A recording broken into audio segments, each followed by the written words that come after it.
The Obama administration's so-called Clean Power Plan offered a typical story from that era. An innocent-seeming name, a pleasant-sounding objective, but underneath an intrusive regulatory regime built not on effective policy, but on far-left ideology. That's why I'm so grateful today the Trump administration is unveiling its plan to pare back this unfair, unworkable, and likely illegal policy. Remember, the far left tried to push through radical legislation like an energy tax through last Congress.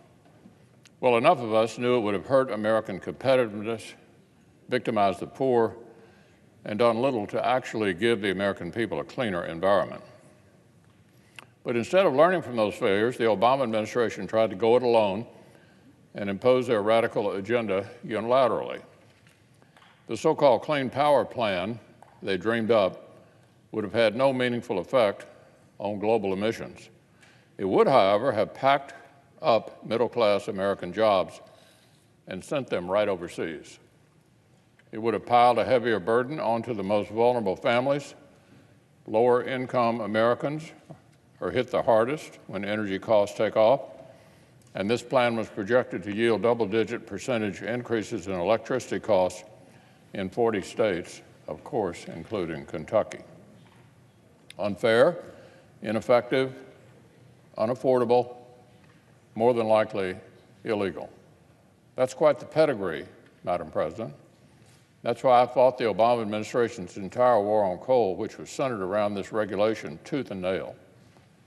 I submitted an amicus brief to the courts when this plan was challenged for exceeding the scope and intent of the Clean Air Act. I championed legislation to cancel it entirely.